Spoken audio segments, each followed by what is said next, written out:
el día de hoy hablaremos de la decapitación psicológica y en las imágenes que veremos de los distintos pueblos que nos han precedido en tiempo y espacio, corroboraremos que todos ellos tuvieron conocimiento de esta didáctica psicológica.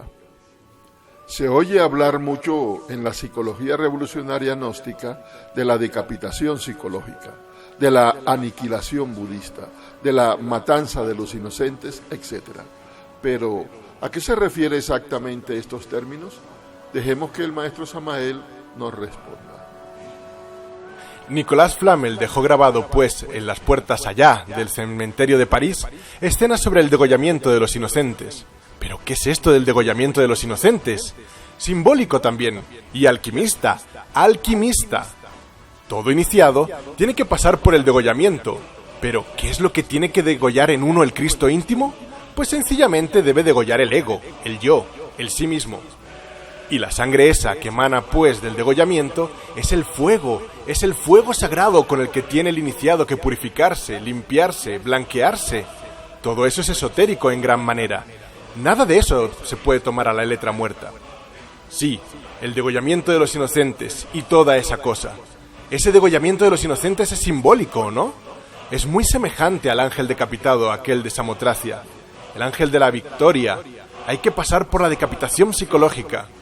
Vean ustedes, Nicolas Flamel dejó grabado pues en unas puertas de un cementerio de un panteón de París. Un panteón viejo, y en la puerta puso la decapitación de los inocentes, como diciendo, hay que eliminar el ego. Y miren lo que hay que hacer, hay que morir. Hablando de las obligaciones de los misioneros y el estudiantado en general, nos dice el maestro.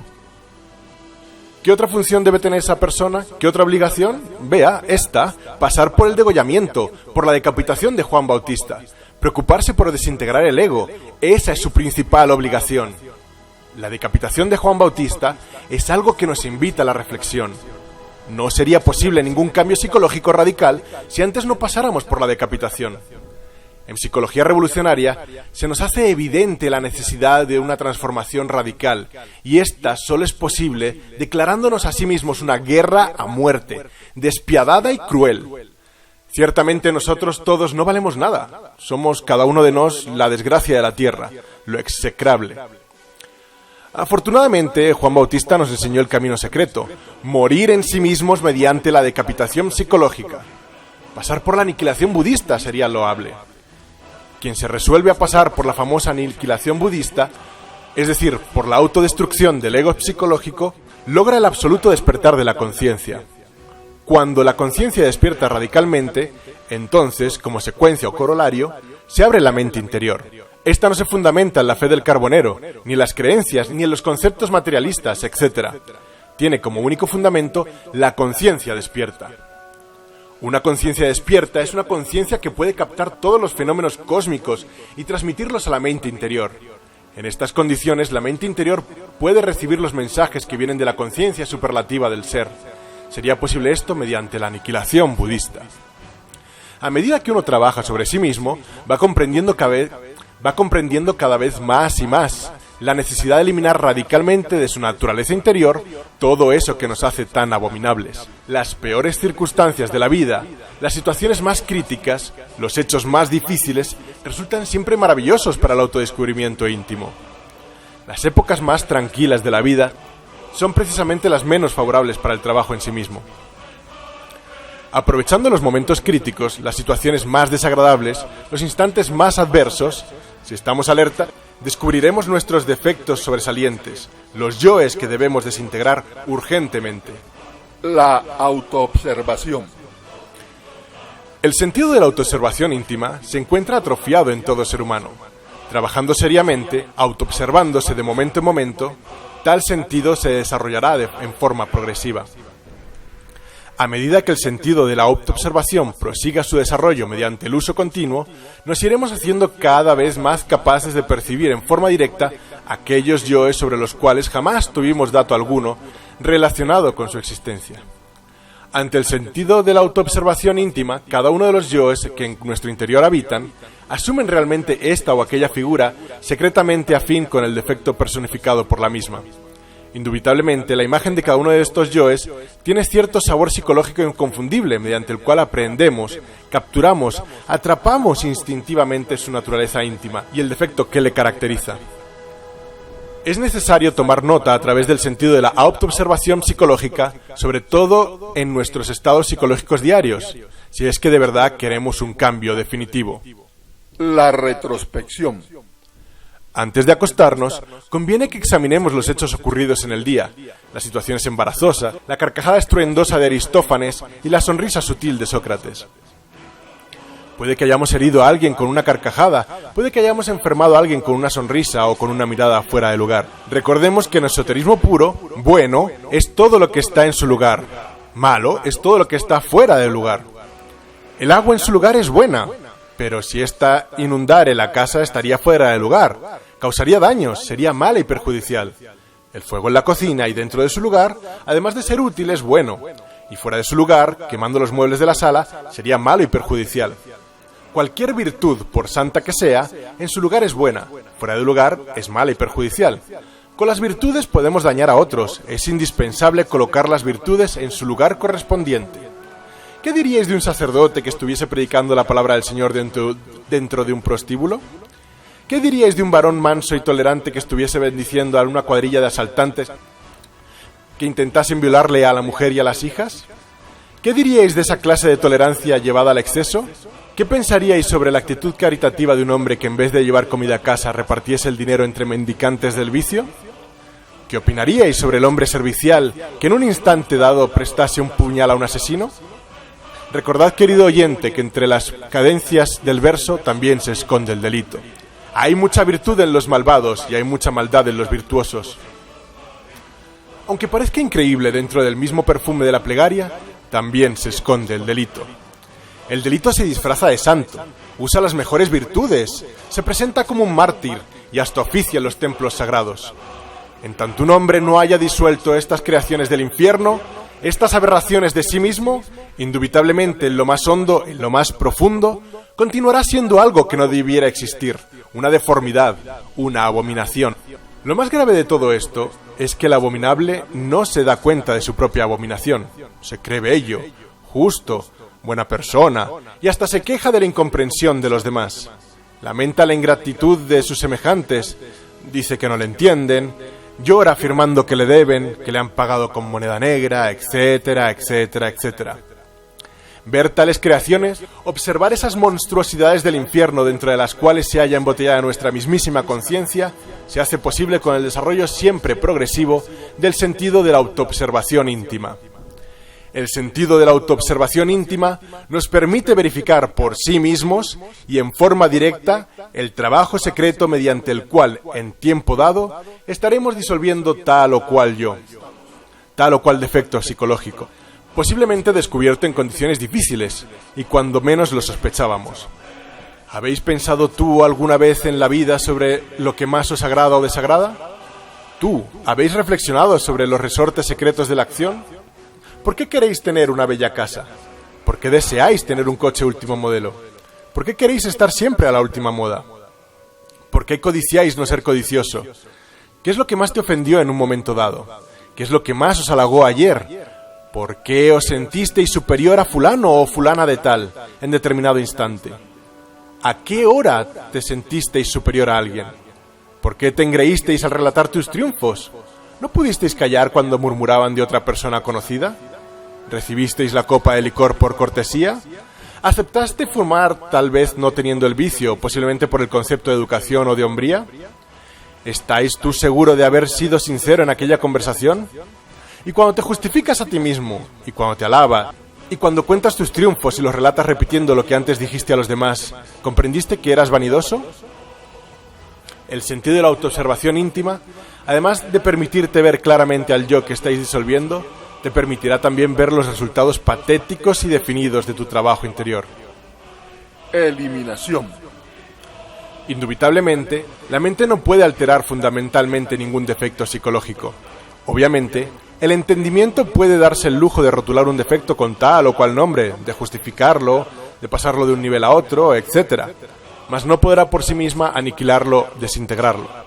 Necesitamos urgentemente de un poder flamígero, superior a la mente, de un poder que sea capaz por sí mismo de reducir tal o cual defecto psicológico. Afortunadamente existe en nosotros ese poder serpentino, ese fuego maravilloso que los viejos alquimistas medievales bautizaron con el nombre misterioso de Stella Maris, la Virgen del Mar, el Azoe de la ciencia de Hermes, esa derivación de nuestro propio ser íntimo, Dios Madre, en nuestro interior, simbolizado siempre con la serpiente sagrada de los grandes misterios. Si después de haber observado y comprendido profundamente tal o cual defecto psicológico, tal o cual yo, suplicamos a nuestra Madre Cósmica particular, pues cada uno de nos tiene la suya propia, le pedimos que desintegre, reduzca a polvareda cósmica este o aquel defecto, aquel yo, motivo de nuestro trabajo interior, podéis estar seguro de que él mismo perderá volumen y lentamente se irá pulverizando. Stella Maris, aunque parezca increíble, es la asignatura astral de la potencia sexual humana. Obviamente, Stella Maris tiene el poder efectivo para desintegrar las aberraciones que en nuestro interior psicológico cargamos.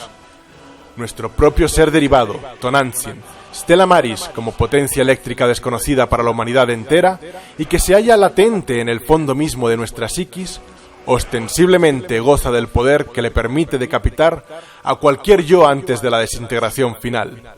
Stella Maris es ese fuego filosofal que se encuentra latente en toda materia orgánica e inorgánica.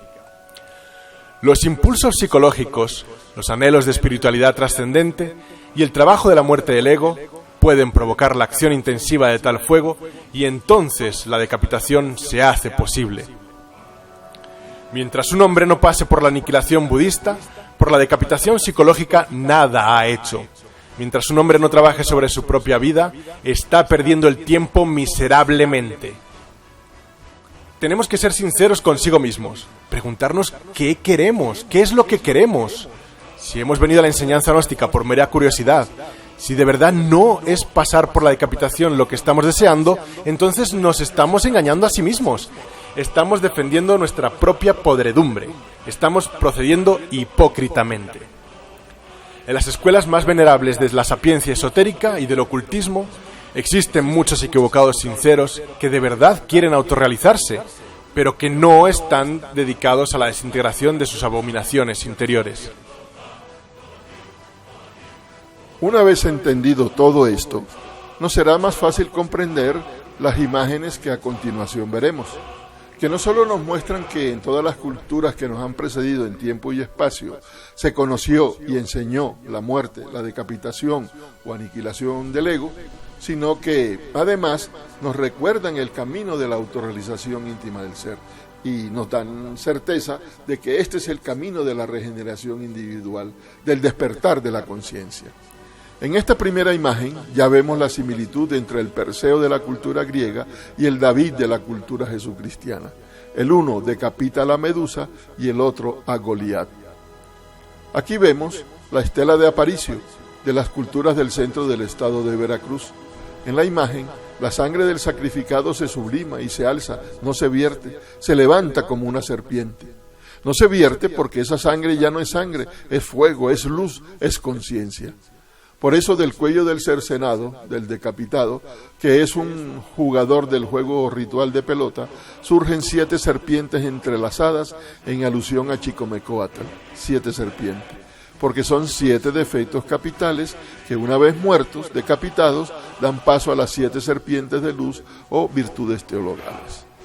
La figura que le acompaña es una pintura del artista estadounidense Mike Davis, del arte surrealista, y por toda la simbología que ahí aparece entendemos que es un conocedor de los misterios iniciáticos. La propia decapitación, el libro de la sabiduría, la antorcha, el serrucho, la casa o templo interior, los peces, etc.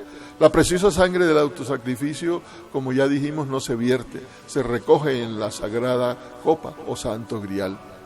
En esta vemos la decapitación y el total desmembramiento del alquimista, porque hay que pasar por una renovación completa, y esto era de conocimiento de los alquimistas medievales, como lo era también sabido por los mexicas, quienes en la lucha que sostiene el dios guerrero Huitzilopochtli, colibrí del sur, contra su hermana la Coyolxauhqui, la de cascabeles en las mejillas, y que es representación del ego, pues la decapita y la desmembra igualmente. En esta vemos la decapitación tántrica hindú. En la de la izquierda, la Madre Divina lleva la cabeza decapitada, y en la de la derecha es el propio decapitado quien sostiene su cabeza decapitada, y la sangre o fuego del autosacrificio, insistimos, no se vierte, no se pierde, y es recogida por dos ayudantes o partes del ser. En uno de los laterales del juego de pelota en Chichén Itzá encontramos en bajo relieve la escena del decapitado. Se dice que el que era decapitado era el que ganaba el juego. Y así es y debe ser, porque indica que había triunfado sobre sí mismo y por lo tanto había decapitado el ego. Similarmente, en este dibujo de una vasija en trípode en Escuintla, Guatemala, vemos la misma escena del juego de pelota que en Chichén Itzá. Aquí vemos a un iniciado haciendo su trabajo de transformación psicológica. Esta imagen es de origen peruano. Detrás de él vemos la cruz de la resurrección tántrica. Lleva una máscara de jaguar para simbolizar que se apropia de la fuerza y de la sagacidad felina para la lucha contra sí mismo. Lleva también el cuchillo ritual del sacrificio y la autocrítica, y la cabeza de un yo decapitado. En las que siguen, peruanas también, se repite la máscara felina, y en la vasija del medio aparece el decapitado con su cabeza entre sus manos, y en la vasija policromada de la derecha, un hombre con máscara felina hace una decapitación masiva. En el Códice Mexicano Laúd aparece este iniciado caminando con su cabeza decapitada y el hacha ritual en la mano. Primero que todo, nadie puede caminar portando su cabeza decapitada. Va desnudo porque su antigua identidad la ha perdido. Se renueva totalmente con la muerte del ego, porque nace por segunda vez. Y de su tronco, como ya hemos dicho, sale el fuego, la luz de la conciencia. Estas imágenes de la cultura maya nos muestran a dos decapitados. El de la derecha igualmente caminando y el de la izquierda un iniciado eliminando un ego. Las cuatro siguientes pertenecen a representaciones de los textos bíblicos que narran estas cuatro decapitaciones. La de Holofernes, realizada por Judith, la de Juan el Bautista, ordenada por Herodes a petición de Salomé, la de Goliat, al ser vencido por David con una pedrada en la frente y finalmente le decapita, y la decapitación de San Pablo, que fue ordenada por Nerón. La mujer, teniendo los mismos derechos que el varón, también debe pasar por la decapitación psicológica, como lo demuestra esta pintura hindú, quien portando una espada y su cabeza decapitada va corriendo, cosa ya de por sí imposible, porque hemos dicho que nadie puede caminar o correr, y lo sabemos, con su cabeza decapitada en la mano. E igualmente la sangre del autosacrificio no se pierde, es recogida por las mujeres que le acompañan, y la propia cabeza decapitada. Los yoes defectos tienen atrapadas partículas, átomos de la conciencia, que una vez rotas y eliminadas esas botellas psicológicas, esa energía psíquica se libera. Al decapitar la medusa, en el caso de Perseo, por ejemplo, de la sangre del autosacrificio nace Pegaso, el caballo alado, el cual monta Perseo para ir a liberar a Andrómeda. En esta imagen de un monje orando ante su cabeza decapitada y de la cual no conocemos su autoría, representa pues el poder y la necesidad de la oración en esto de la decapitación. Hay un axioma alquimista que dice: bene orase, bene laborase. Quien bien ora, bien labora. Y otro: orare es laborare. Orar es laborar. En la fachada occidental de la Catedral de Notre Dame en París aparecen dos ángeles acompañando a San Denis. Y nuevamente insistimos, nadie puede sostener su cabeza una vez decapitado. Esa es la representación de que su identidad ha cambiado, que ya no es el mismo que era, es alguien nuevo, totalmente desconocido, porque ha pasado por la decapitación psicológica. Nuevamente vemos aquí a la Kali hindú ayudándonos en la eliminación del ego. Ella es el tercer aspecto de la Divina Madre relacionado con la muerte del ego, y ahí vemos todos sus atributos. El propio Hércules griego, en uno de sus 12 trabajos alquimistas, debe realizar este trabajo de la decapitación, con ayuda de su amigo Iolao y el fuego, porque la ira de Lerna con la cual se enfrenta con sus 7 cabezas, representando a los agregados psíquicos que son multifacéticos, y al cortarle una cabeza, pues aparecían 2, y solo pudo, con el fuego viviente y filosofal, y con la ayuda de su amigo Iolao y Ao, logró culminar con éxito esta tarea. En una historia narrada en el Popol Vuh, libro sagrado maya, encontramos que los gemelos Hunahpu e Isbalanque también tienen que pasar por la decapitación psicológica para vencer a los señores de Xibalbá, su propio inframundo psicológico, y quienes representan al yo, al ego, al mí mismo. Tienen que hacer todo el trabajo en todos los niveles. Por eso uno de ellos en la historia es decapitado y lo resucita su hermano poniéndole una cabeza de tortuga, símbolo de las 12 fuerzas del zodíaco universal, de los 12 trabajos de Hércules, de los 12 peldaños alquimistas, de los 12 sefirots, por ejemplo. Finalmente, dejemos que las palabras del maestro Samael pongan cierre a este trabajo de la decapitación psicológica. Necesitamos cambiar con urgencia máxima a fin de que los gérmenes del hombre den sus frutos. Solo trabajando sobre sí mismos con verdadera continuidad de propósitos y sentido completo de responsabilidad moral, podemos convertirnos en hombres solares. Esto implica consagrar la totalidad de nuestra existencia al trabajo esotérico sobre sí mismos. La hora que vivimos es crítica y difícil, y ya no hay remedio. Ahora no nos queda sino una sola cosa: preocuparnos por morir en sí mismos y avanzar todo lo que podamos en el camino de la autorrealización íntima del ser. Si no vemos la urgencia de entregar la totalidad de nuestra existencia al trabajo sobre sí mismos, con el propósito de liberarnos de la doble fuerza lunar, terminaremos tragados por la luna, involucionando, degenerando cada vez más y más adentro de ciertos estados que bien podríamos calificar de inconscientes e infraconscientes. Ahora los tiempos no están como para perder el tiempo, como para pasar los años en el facilismo, pues nos hallamos en un momento crítico y difícil. Los tiempos del fin ya llegaron. Se aguardan las catástrofes que han de sobrevenir, y la gran catástrofe con la cual ha de quedar sellado todo el apocalipsis. Ya no podemos pasar una veintena de existencias haciendo el papel de faquires y de monjes y de yogis. Estamos de afán. El momento en el que nos hallamos exige que, de una vez, tomemos el cuarto camino, la gnosis, la cuarta vía, que es lo más práctico. Así pues, lo que necesitamos hoy por hoy es dejar la pereza mental, trabajar muy duro sobre sí mismos. Si lo logramos, si quebrantamos todos esos agregados psíquicos, la conciencia quedará despierta, individualizada. Entonces habremos hecho de nuestra vida una obra maestra.